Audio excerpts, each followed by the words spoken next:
So we have we want to go into our recording into the chapter and go into our empathic listening about the chapter.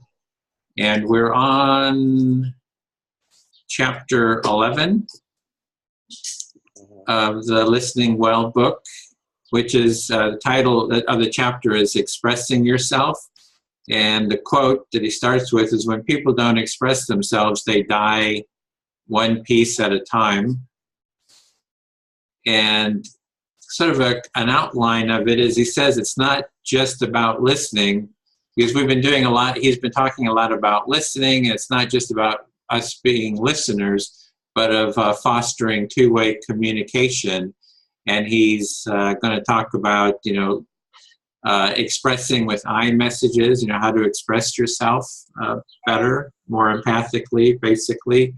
Partial responsibility and offer help, take in a relationship, taking partial responsibility and offering to help the situation. And assertiveness, he talks about balancing needs, that everybody's got needs, and somehow there's different ways of addressing those needs and working through them. So that is sort of the basic outline of the chapter. And we want to go into our empathic listening. So who would like to speak? Who would you like to speak to? And let's start. And we have 5 minutes per person that Celia will time keep. And anyone can jump in. I can jump in. It's such a coincidence that today morning while having tea. Who are you speaking to? Oh, I am speaking to Celia. Yes. Yes, it's a coincidence that today morning when I was having tea with my Airbnb host, we were just talking about listening and reflective listening. And I just said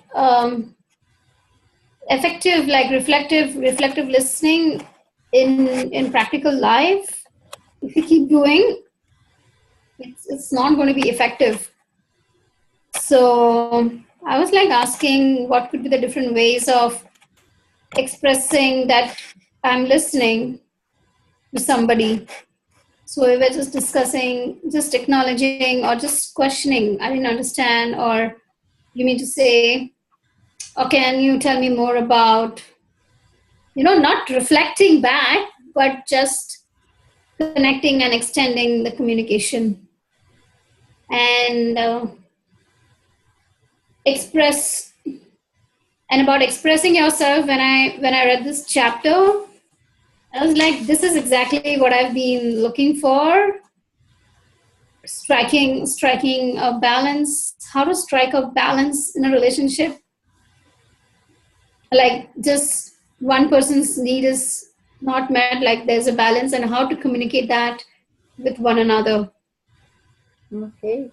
So you're still really, you had this beautiful opportunity this morning to sit with your co-host of R&B and discussing the idea that reflective listening may not even be so effective at some point, and that you moved into more listening and asking some open questions, and now that you read that this chapter 11, it really hits a chord with you, because that is what you were looking for. How do we have that mutual relationship and communication? Anything I forgot? I am also wondering, in order to have empathy in the lives of, like, in order to understand another person, what are some of the questions I can ask in order to understand another person? Like, maybe it could be a networking event, or maybe it could be a new place like this in this institute. So what kind of questions should I ask Yeah. So you really wonder, are there specific questions to be asked so that that I can understand the person better? Yeah. Hmm? Yeah, I feel heard. Okay, thank you. All right. Bill, would you want to listen to me? With your mic. Yeah. Here we go. Yeah, I'd be happy to listen to you. Okay, I will continue where Varsha talked about are there questions to understand a person, and for me it's not that I understand that person when I listen. So at the moment of listening, you do not really it's not really for you to understand that person, but it's just to give back the things that you hear them saying. However, when it comes to you expressing yourself, to make yourself as clear as possible for the other person, that is the other skill. So it's not per se about do we have more questions in between of us that we can ask each other. It's more like can you be as clear as possible? Okay. So in talking about in thinking about what Varsha said about what questions would lead to a person opening themselves up and revealing themselves, you feel that it's not questions, but it's actually being with them in the present moment. And that's the listening, and then really just reflect what you're hearing and feeling from them on that end. But that's only half of the deal. And the other part is a responsibility, almost empathic speaking in a way, of being clear so that you can clearly communicate to the other person. So you're as clear a communicator as you can be. And that's Right. the other part of almost feeling for them. Because before you're speaking, you're thinking of them. Yes, you be so expressing your words and your ideas, your feelings, and your thoughts so concise in what you have going on that that they can look into you, that you're an open book or transparent, that you are visible for them, but that does not mean that they need to understand you. So I think understanding and being visible or being an open book for a person is two different things. I think where understanding comes, oh, sorry, do you want to reflect first? No, go ahead. I think where understanding comes in is that we understand we all have the need to express ourselves. We all have the need to be heard. If only that we understand of each other, then we can be there for each other and trying to be as visible as possible. Okay. So you're making a distinction about being visible as opposed to what we call TMI, too much information. And having proper boundaries. And as far as understanding, there's really it's not a laundry list of cognitive facts about a person that describes a person. It's being present and experiencing what they're experiencing in the moment. Right. Nothing that we can understand about anybody else is the need to be heard and listened to and respected. Right. And then if there is a topic that the two of you are dealing with, a conflict or a question of to resolve something or to figure out something, then the understanding is about the topic. So then you both try to get that topic as sharp as possible. Okay. So in another areas where people are not just emoting or telling him how you're feeling or and not a broad philosophical comment, but if you're dealing with a specific issue, then the focus is to really focus in on that issue and to kind of be on the same page as much as possible, both communicating and listening, so that you can achieve something. Yes, yes, yes. And yeah, on the same page means then that you can move forward. But my time is up, and I really feel heard. Thank you. Okay. Yeah, thank you. All right, Edwin, are you ready? I am ready. I'm here. So when I, in my, job as a teacher of emotionally disturbed kids, iMessage is like an old friend. And I remember, a kid, kind of picking up a chair to hit somebody. And I'm saying, come on, use your iMessage. And he goes, I want to hit so-and-so with the chair. So, no, that's not quite what I mean. So it was, it kind of brings back memories.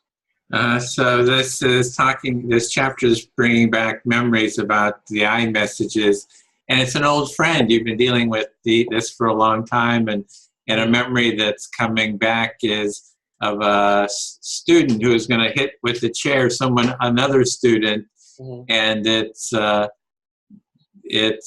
you're saying, well, think about the iMessage, and the iMessage is, I want to hit them over the head with this. So. Right. Yeah. So, and then, of course, that is not an accepted procedure in my classroom. So the expression, I was thinking about, listening well, and I think this is important. I think this is part of a greater thing. But actually, with this chapter, I thought of, would this be a demarcation in the curriculum? So you work on listening well, and then you talk about the expression, and whether that would be, it's a chapter, but should it be a section, let's say? Because you have those two parts. I think I was inspired by what Celia said, as far as, kind of like compassionate speaking, listening in, trying to predict what the other person might be feeling or what you're picking up, and speaking, in cognizance of that, in awareness of the other person's state. So anyway, so that was just one idea. Are these two sides, and should there be a fleshing out, so to speak? So you're thinking that, are there two sides to the coin? One side is that you're listening to others, and the other one is that you're expressing. So you're speaking empathically, speaking compassionately, and that would the speaking part almost be like its own section, and could that be fleshed out? Like, how do you speak compassionately or empathically on one hand? And right, I think. That's right. Yeah, and so I've thought about that, whether that needs to be more, and of course I've used these things, that they're very important. It's important to take blame out of personal, and tones and stuff, and I'm constantly working on myself for that. That was my, it's good advice, and the more I take it, the better people seem to like me. Okay. So reading this chapter, you're saying, hey, this is pretty good advice, taking blame out of it. Sounds like you struggle a little bit with that, but you keep working at it. So you sound like you're, okay, like you're happy with it. And I mean, you're glad to, glad to improve. Glad to improve. Mm-hmm. Thank you. I feel heard. Okay. Celia, is that 1 minute left or time's up? This symbol. You're not hearing you. You're muted. Yeah, sorry. There was 1 minute left. Oh, okay. Yes, you had 1 minute. Yeah. I wasn't sure if it's like, hey, this is time's up for 1 minute. Well, maybe we need to figure out the signal. Or I have little signs that I made, like 5 minutes. So there's like a green, it says 1 minute left. I haven't used it all the time, but I just print it on the printer and kind of hold it up. So that's another, can make it. Exactly, just write it out. That works too. Yeah. Okay, well, I will speak to Celia once you get settled. Okay. You are muted.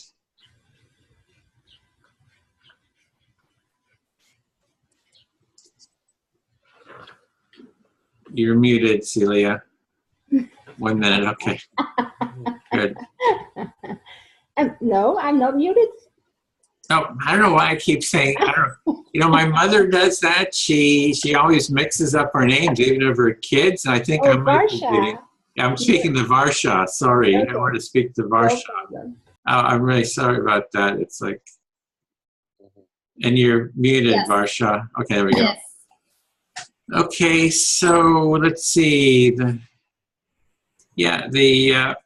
So that part about the mutual listening comes up it's come up in other groups, and it's a big issue for a lot of people who are sensitive to listening. They're like good listeners, or they're kind of open and receptive, and people latch onto them and just talk and talk and talk, and then they start feeling pain and because they don't get a chance to speak, and that's come up in other groups. So I think this chapter starts talking about sort of addressing that.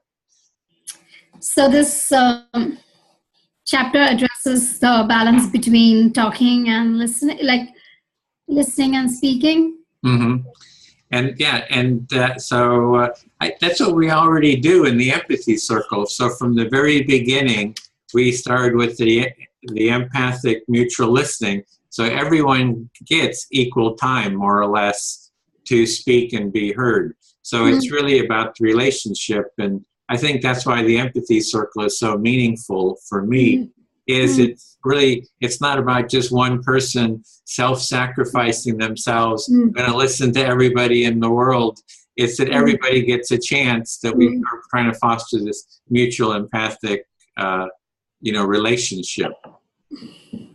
So you are highlighting the importance of empathy circle, because in that circle, the balance is maintained between the two parties of being heard. Mm-hmm. And so it sort of addresses the problem of just being a receptacle. But then it's nice when you have the rules set, but in everyday life, it's really hard to, set those kind of rules, because sort of the more dominant, more extroverted speaker will sort of control and, kind of talk over the more introverted or quieter people. So you are like highlighting, what I'm hearing is the significance between having the structured talking and listening versus like the structured talking and listening in the empathy circle, so that both parties get equal time to speak and to be heard. Yeah, and the value of that. Yeah, yes, versus in real life, that balance may not be maintained because of introvert and extrovert personalities. Yep, and so it's really about that sense of mutual listening. How do we create an environment where everyone can be heard, we mutually support each other, and so it's like, so that for me, I try to frame it in the empathy work in that mutuality aspect, so, and I appreciate how it's like Bill is mentioning, Bill is mentioning the two sides of the coin, that, we do want to work on both the listening and the speaking. So yeah, I'm kind of excited to dig into this more. So you're wondering how to create the environment of mutual listening when it is not a structured listening like empathy circle, and we also acknowledge how like how Bill also mentioned about creating a balance between listening and speaking. Yep. Yeah, I feel heard. I think that's good enough for now. Thank you.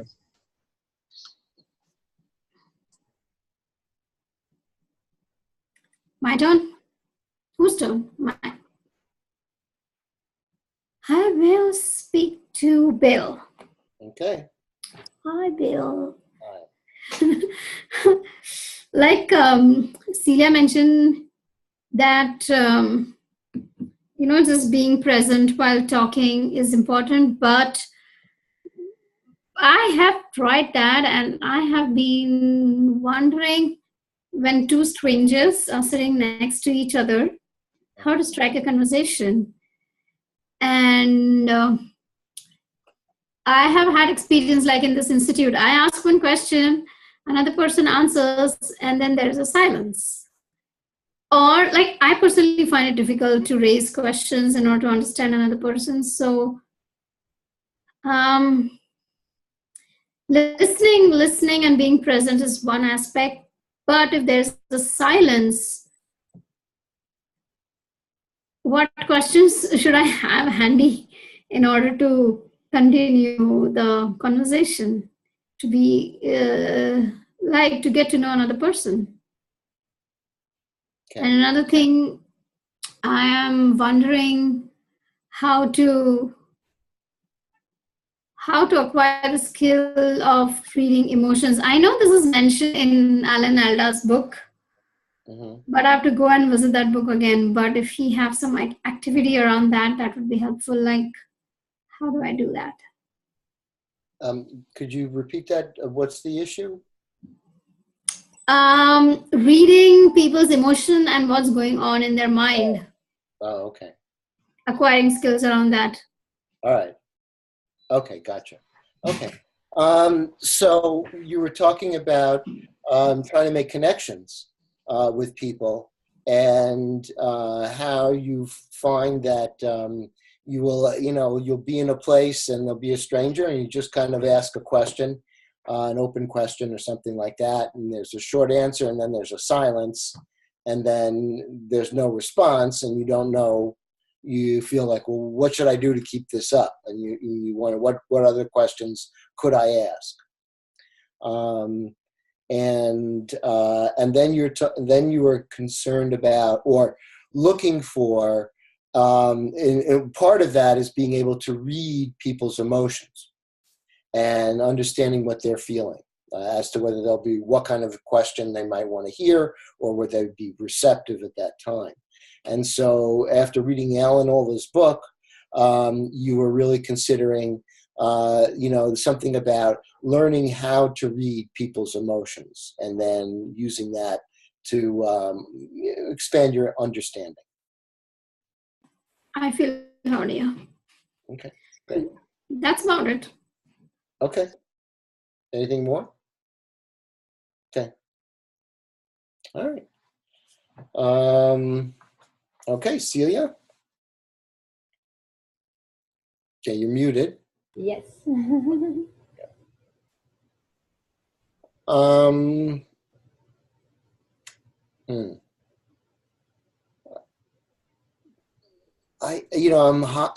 having a hard time, coming up with content in this, as to, where to go. A lot of concepts, and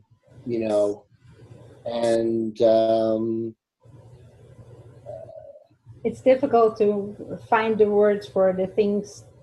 There's maybe a lot going on, or. Yeah, I feel that. There's more. I almost feel like we'd have to talk for hours, or right. So I kind of feel a bit betwixt and between.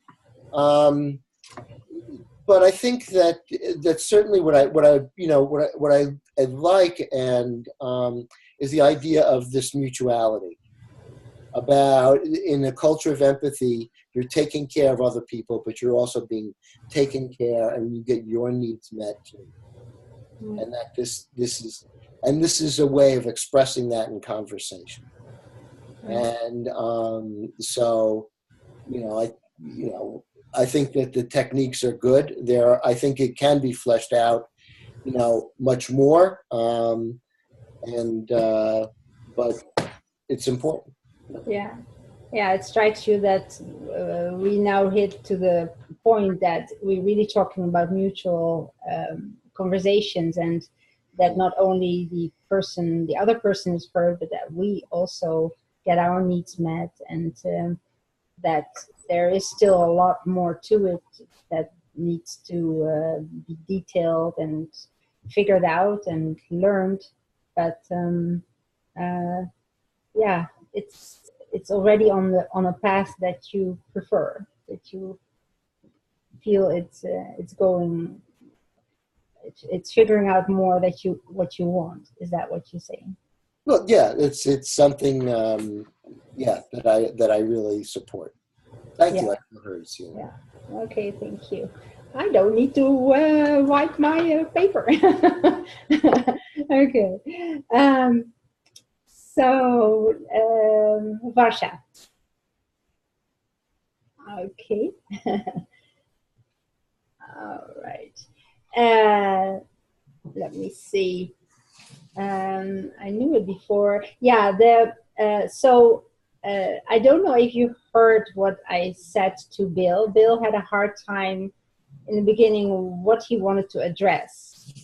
So I thought I give an open question. Did you hear that? I don't even remember what I exactly said, but.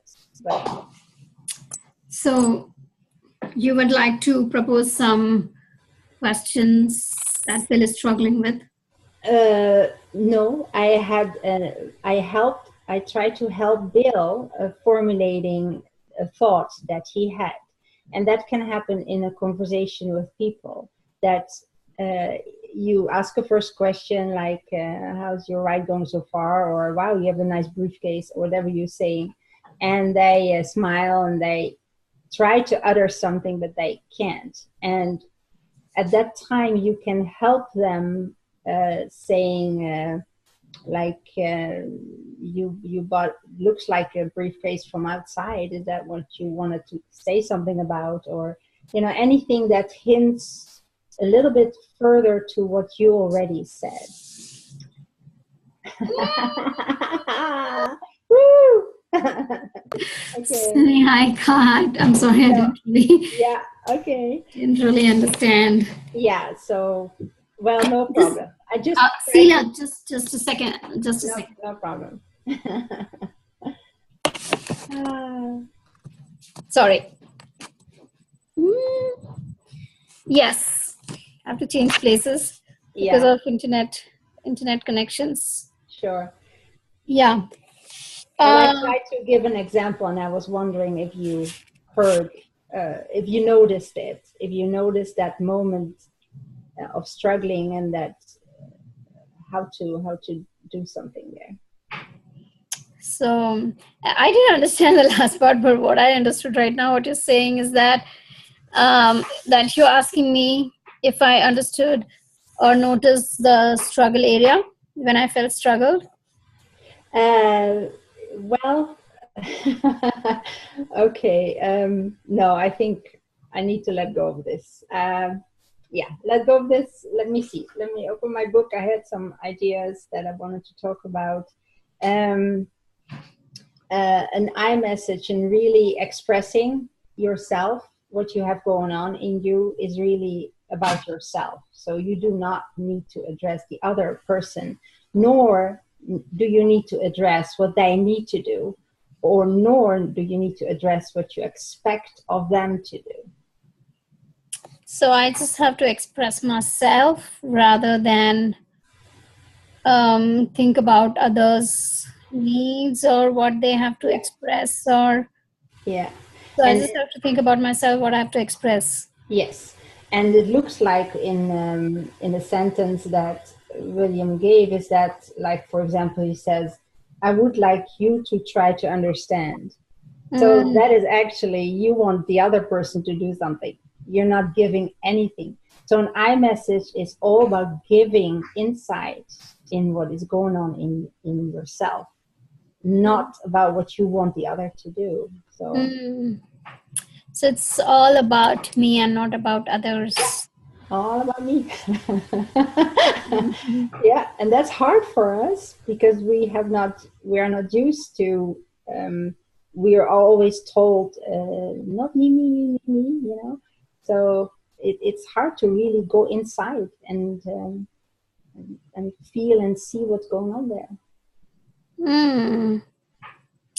So you see that it's kind of a bit difficult for you because maybe in your culture you have been used to seeing outside rather than inside, or thinking about others and not yourself.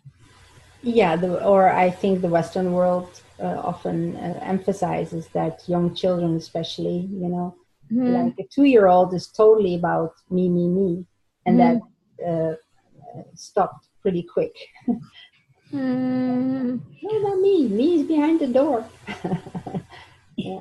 So you're giving example of today's generation who are more self-oriented, like a 3-year-old child who's always talking about me. Yeah, because that's in their development, what they see, how they perceive the world, they perceive themselves at that young age, and express that. And so thank you. Let me see, I had one more thing.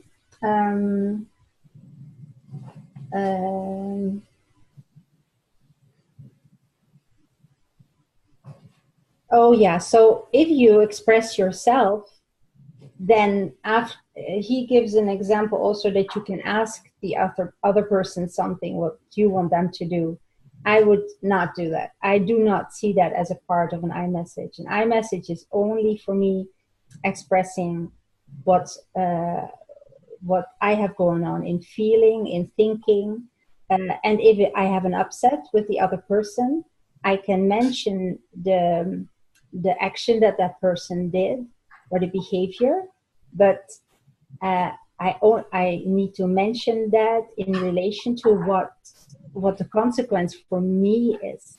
It's not for the other, but for me. Like I would say that you put that file on my desk while my desk is already full, you know, made me so nervous. Like, how am I going to get that done today?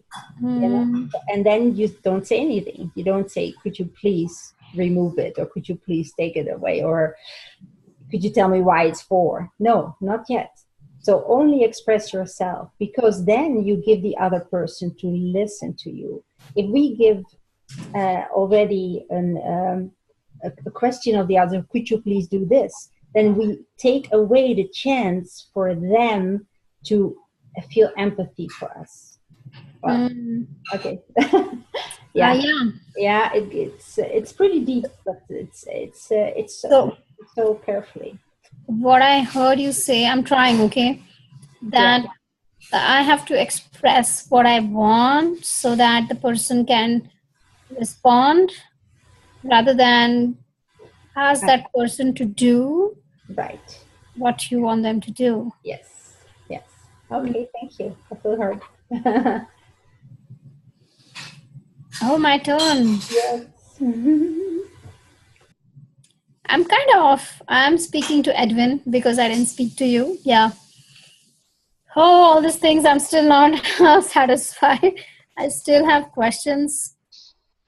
Yeah, I'm not satisfied. Somehow I'm halfway in arriving there and being convinced. So you're feeling some dissatisfaction. You're not convinced about some of these ideas or approaches. Yeah. Yeah, because I'm thinking if I am, for example, if there are two strangers meeting for the first time, I'm going to say, hi, how are you? The person is going to say, I'm fine. Then what? Then again, there has to be another question. And if I say, oh, I did this, I did that, or I feel like this, that person may not be interested because there's no connection. Okay, so you're looking at, like, you meet someone else and then you'll ask them a question and then they'll respond and then you're like wondering, what do you do next? right? And so you're maybe feeling some anxiety about what do you say next. It's like nothing is coming to you about what to say next, and that you have some concern that if you start sharing about yourself, they may not be interested and may not want to keep the conversation going because they're not interested in who you are. So you're trying to think of something you could say to show your interest in them, so that they will kind of, and you would like a sense of a relationship and a conversation, and you're maybe feeling some anxiety about how to keep that conversation going and deepening. Yeah. Yeah. I feel heard. Oh, is there more? Fully heard?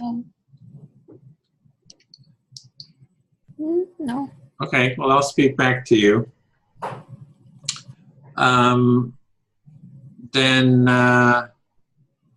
Yeah, I have the same situation. I mean, I have that too, with sort of a anxiety about how to maintain a dialogue with people. You know, it's like, yeah, I would like a sense of, you know, sort of a back and forth and interesting conversation, but sometimes I just don't know how to really do it. So you also face similar situation, similar situation like me, continuing the conversation. Yeah, and dialogue. yeah, it's like sometimes my strategy has been, you know, just keep asking questions, ask a question, whatever comes up. I just kind of spontaneously questions arise, so I sort of direct with questions. So you use a strategy of asking questions and kind of direct the conversation. Yeah, that has been for a long time. That was my sort of approach. But then even then, I know in some social situations, I just feel sort of a wall and don't know what to do. Yeah. So you have maintained this strategy for a long time, but then sometimes you are caught up in a situation you don't know what to do. And social situations. And then I have anxiety. Like what I would like, the approach I would like to take is an empathic approach of speaking from my felt experience. So I get in a group. I mean, my ideal would be with somebody else, and the conversation stops. And I feel a sense of anxiety about the conversation stopped. There's like it feels like a brick wall. It's just dead conversation. And then I feel anxious, right? And then I would like to be able to say, oh, I noticed this conversation has just stopped and kind of gone. I have the feeling that the conversation has gone and is sort of dead, and I feel anxious about it. And that would be saying how I feel in the moment about what's happening. And that would be my ideal of saying that. But I feel anxiety about saying that too. So when the conversation gets dead, you feel anxious. And then you express your anxiety verbally. No, I would like to. That would be I would like to be able to do that because I feel that would be authentic. Yeah. I would authentically express what I'm feeling in the moment. Yeah. But then I feel anxiety about sharing that authenticity. So you, in future or every time you would hope that you would like to express your anxiety verbally, and you do not do because you feel anxiety about expressing that verbally. Yeah, and maybe there's sort of a vulnerability to, I don't know what to say in this situation. I'm noticing I don't know what to say in this situation. I feel nervous about it. So I feel some vulnerability about kind of sharing that. And what will happen next? I don't know. I'm curious, though, what would happen next? So you feel vulnerable being in that situation and what to do about it and what will happen next and all this anxiety happening. But I would like to try that at some point. So maybe telling you this will give me some courage to go try it out the next time. Yeah, so you are just talking this out to me so that you feel courageous in talking next time. Yeah, so I feel grateful that you brought it up. We're kind of open and honest about sharing because it's given me a chance to think about these things too. Yeah, and you feel grateful to me. Mm-hmm. That you got a chance to talk about it. Yeah, thank you. I feel heard. Oh my, whose turn? Your turn, whoever was listening, it's their turn. Can I pass that turn to Bill? And just say something, yeah, tell it to Bill and say, I'd like to pass my turn to Bill, and he'll reflect back and you can say, I feel fully heard. And Bill, can I pass that turn to you? Yes, you'd like to pass your turn to me. Yes, thanks. I feel heard and feel relieved.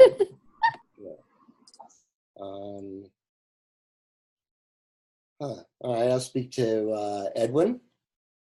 Mm-hmm.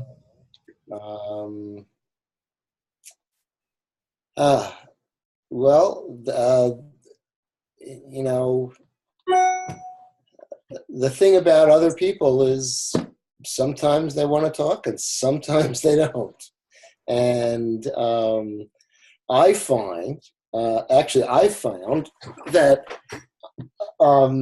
I'm pretty good at reading people. I mean, that was my job. I had to look at kids and predict their emotions and predict their actions before it would actually happen. You know, and so one of the things that I would add is silence is okay, and just kind of sitting there in acceptance. Sometimes you're going to do that. Oh, you know, you just seem like you're preoccupied. You know, I'll leave you alone or whatever it is. So it's, you know. Yeah, sometimes I think, Edwin, you know, like with a good friend, you could do that. Hey, this feels awkward. What's happening here? The 7-minute pause in the conversation. If people have heard about that, but you know, talking with strangers, it's not quite as safe a social situation, and so it's, you know, it's all about I think, kind of accepting yourself, accepting the other person, and accepting what the situation is, and, you know, and then making an effort, but don't try to push the river too hard. Mm-hmm. So what I'm hearing you saying that for you, it's that people sometimes just don't want to talk, and you have to sort of accept it, and that it's metaphorically like a river, and you can push the river a little bit, but, you know, don't push the river too hard because it might not work, or so sort of have maybe a sense of acceptance, and that you're seeing sort of you're seeing a struggle I was having with this that I was sharing, and that you would like to offer some advice and some ideas about how to address this. Yeah. I guess when listening to you, I would say that silence is its own communicative act. So when you really sense that another person wants silence, like a lot of times, and I have very difficult kids, and so they would be very, very defensive in all sorts of ways, and there would be an issue that we would have to address. And if at all possible, I would give them time to wait. And I would say, okay, you know, it looks like you don't like this or whatever it is, kind of acknowledging what I understood about their mood, and then giving them some sort of structure and parameters as to, like, hey, there's a fire, we got to get out of here, or, you know, you can do your work when you feel, you know, calm, that sort of thing. And then when you back off with that, you kind of say, you know, re-engage with me when you want to. Now, this is a teacher-student, not necessarily what you would do with a stranger on the street. But nevertheless, silence in that and showing that respect actually is a really powerful communicative act. So you're making the point that the silence itself is a very strong form of communication, and to sort of an awareness from your experience. You've seen that silence can be a strong communicative act, and you have examples of it too, like as a teacher, how you would use silence, and you saw how it really worked for communication. Thank you. I feel heard. Okay. I guess I'll speak to Celia. All right. Okay. Yeah, I felt a little bit like I was getting advice from Bill, and I wasn't really interested in advice. So what I noticed is I was interpreting it as advice, and it kind of caused like a stress, a tension in me. Like it feels, there was sort of a little bit of a rigidity that came up in me. Yeah. You felt more that instead of listening to you, instead of that, you could listen to what he really said. It was meant for you, and that blocked some of the openness for you. And then while he was speaking, I was like noticing that sense of, oh, am I being advised now? And sort of a little bit of a resentment. I don't need advice, you know. Right. So, and then I said, how do I deal with advice, or at least what I'm feeling is advice, kind of the feeling, and really hear the person about what it is that they're saying about themselves. So I was trying to sort of, how can you step aside? This is what you're saying. And so, so I was trying to sort of kind of translate it, because I know advice, I take advice really poorly, because I get really irritated when people try to give me advice. So. Right, and it hit straight away that button for you. Yeah.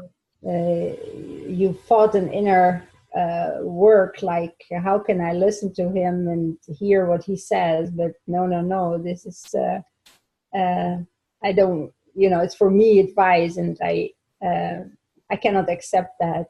So, So, but I want to be able to hear it. I want to be able to take it, what I'm interpreting as advice, and really hear the meaning behind, you know, what it sort of. So you still would want to be able to hear, even if it was advice, just to really hear his words and what and feed that back to him. So I just wanted to share kind of an inner struggle that was sort of going on for me, kind of address kind of a real issue. Playing real thing. So I noticed Bill disappeared, so I hope I didn't upset him or something. Yes, I feel heard. Thanks. Okay, thank you. Well, I think I felt. Oh, let me see. Speak to Varsha then again. Yes. Guilty of that too. Like hearing your need and what can I do, and that straight away triggers with me like, oh, let me tell you something. So So you feel guilty about not having answers? That's what I heard. That I give you that I gave advice actually in what I wanted to express to you, like, for example, that I really wanted you to have heard that moment with Bill and me, and I just wondered if you have heard that. So that was a question, was not at all a expression about a thought further or something. So you feel guilty about, I'm not able to understand properly, but are you trying to say you feel guilty about asking question, or not giving solution to my question? Well, to give you advice, that I thought you asked advice in general, and I picked it up as, okay, if you want advice, I can maybe hint you to something. Yeah. So you felt that I was asking for advice, and that you give me, like, because you felt that I'm asking for advice, so you were giving me advice. Yes, I was asking for advice. Oh, okay. Well, see, Thank you. So that's really neat to hear, because how do we read a person? You know, even if I want to express myself, meanwhile I have to read the need or the hunger of the other person, and when is the moment there that I can give advice is when there's really that big question: what can I do? You know, what should I do? I want to know it. You know, so these are concrete questions. Yeah. So you're saying the best time to give advice is when the person is asking specific question. Those questions, yeah. So that is the wording that you have to wait for. Until then, you just only feedback. Yeah. So you have to wait for a person to ask you a question before you give advice.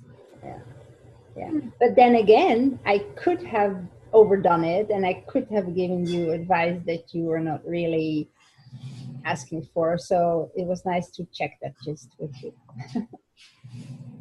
So you're saying it is nice to check with the person, Yes. the person asking. Afterwards, always, yeah. Afterwards. Was it okay that I said that to you? Or do you feel like Edwin felt, oh, I have to fight with this? You know, so, yeah. That can always happen. And it happens with me too, you know. It is best to, so what I'm hearing is that it is best to ask the person, check in with the person if what the person needs. Yeah, thank you. I feel heard. Yeah. Woo, my clock. Oh. I'll speak to Celia back. Okay. Oh, then it will be your turn then to speak back. I'll pick you again. No. I take that opportunity to ask questions so that I get answers from people, and it's my strategy to reflect back so that people get a topic to talk back and I get my answers. So I have been thinking about these questions for a long time, like since 2 weeks. I have had struggle communicating with people, understanding with people, because they all are like from different culture. They're not from my culture, Indian culture. So I feel hard to take the first step to start communicating and to get to know person, because I feel that I'm just pushing myself towards them and all. So I said, I take my step back. If the person wants to come and talk to me, they will talk to me. Or if it's organic communication, meeting of the minds and the communication start, then that's a different thing. But I don't take my first step forward in terms of approaching people here in the American culture. Right, the last week or this time where you met so many different cultures, you felt holding back more of expressing yourself or wanting to make connection, even more so because you think the culture doesn't match in that.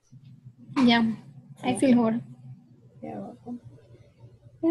Bill, you want to listen to me? Absolutely. Okay. Wow.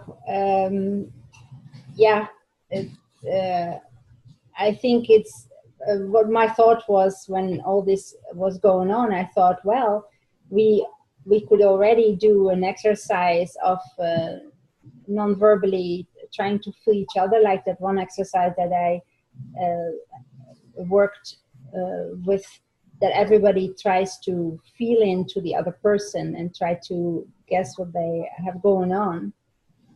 And but we have not even really role played, so we could do that. We could role play meeting a stranger or having a hot topic that you want to bring up, or so. Okay. Yeah. I missed a crucial word, I think, because you were talking about at the very beginning about what you were trying to accomplish. You were trying to accomplish something, and I didn't quite get through what was it you were trying to accomplish? What was the core? Well, the main thing is that, let me see, I forgot myself, I guess. So you were, so I'll reflect with them. Reflect what you knew. Right. Yeah. So you were talking about various techniques to to address the issue of communication and how to be more effective in communication. And you were talking about a role play, kind of like a type of theater game that would do that. And then you were talking, and so you're talking about how that, but right now it's not set up. So there's more pieces in place before they can then do that. Yeah, we have not even gotten that far. So there's still a lot more juicy stuff to come if we really want to go into. I think we only are practicing now to reflect back. And I really liked it that Edwin touched the moment of resistance. And because that moment of resistance, we will have all, when someone says something to us that we want to reflect back, and we thought, I don't know, so yeah. So you're seeing this as sort of like the listening as part of the kind of like the 101 course or the introductory course to a vaster curriculum of understanding and things like that. No, I really thought more about us as a group to get better in all kind of areas. On the other hand, I think what just happened, that Edwin felt the double feeling, could be scheduled under hot topics. It is a question I have put somewhere, like, what do you do when people talk about something that you cringe about? How do you hold yourself in control or open to listen? So it was what would so the gist of what you were has sort of grabbed your attention is the fact that Edwin was and you really appreciate Edwin for it, is that he's really willing to go and talk about his agitation and a little bit of the dark side, and something that and then that is fruit or grist or much more a deepening understanding and other classes, techniques, skills that we can dealing with what you thought hot topics. Yes, and I loved it that it actually happened today. That we are moving towards that. Yeah, very nice. Yeah, because it cannot not happen. Yeah, and even I tried to apologize to Varsha, see if I did not give her advice that she was not asking for. She told me it was good, so then I am back in balance. I will talk to you personally. You still talk to me. I forgot to look on my clock. I guess I'm fine. Thank you. You're talking that you were also, though, in investigating your own behavior for that you were maybe giving advice where advice wasn't warranted. Yeah. And so therefore you wanted to check in with Varsha. Yes. And you can always do that, anybody of us, because otherwise we need to control ourselves nonstop, and that's impossible. So we may touch that red light. Right. So you would encourage a culture where those sorts of corrections and questions would be encouraged. That was nicely put. Yes. Thank you. Thank you. Okay. All right. So I'll talk to Varsha. Yes. And so, wow. By the way, I'm sorry, my computer went dead, and so I had to get a power cord. So that's what happened. So actually, I didn't have much, and I was trying to come up with something, and I was reflecting actually both about what Edwin said and what Varsha said, and putting myself in that. So there was a bit of advice there. I was kind of just trying to experience what they experienced and express what I felt. So there was a bit of advice probably giving. That's also in my nature. It is. I mean, guilty. In that job, you solve problems. You got to solve them now. And there is. So there's a reflex like that. And while it's a learning curve, and I'm really appreciative of the sort of the supportive and gentle way we can talk about it here, and you know, and why it doesn't seem to interfere with the dynamic, you know, with the work that we're doing. Go ahead, Varsha. You want? I'll pause. I'm trying. I'm gonna try.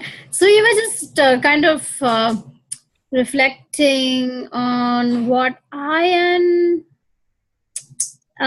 Edwin Right. said, and in that you were only trying to kind of reflect back, and also it's because I see that you're a teacher, and it's a natural instinct for a teacher to give advice, and you feel supported that, you know, it's not an intense environment. In fact, it's supportive environment, even if like people can talk openly what a person is feeling in our group.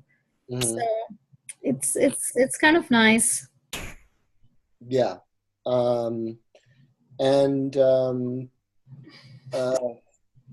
It's your learning curve. You're also learning. Right. No, absolutely. It's you know, it's that feeling. Yeah. Yeah, I'm reflecting back what you said. You also mentioned that it's a learning curve for you also, but it's a reflex. It's a reflex action for you to sometimes give advice or whatever. But it's okay. Right. Yeah. I mean, it is, and so it's interesting because I was reacting to both of you, and so and I could certainly see why it could feel like advice. I mean, I think that's certainly understandable.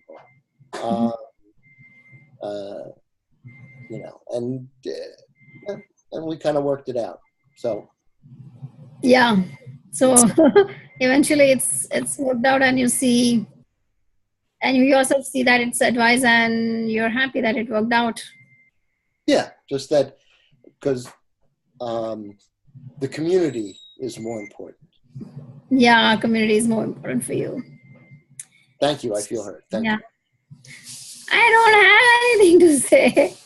I really don't. Okay, so one thing is I didn't come up with any exercise, like a triad exercise, and Celia was speaking to that. We usually do some listening, then an exercise.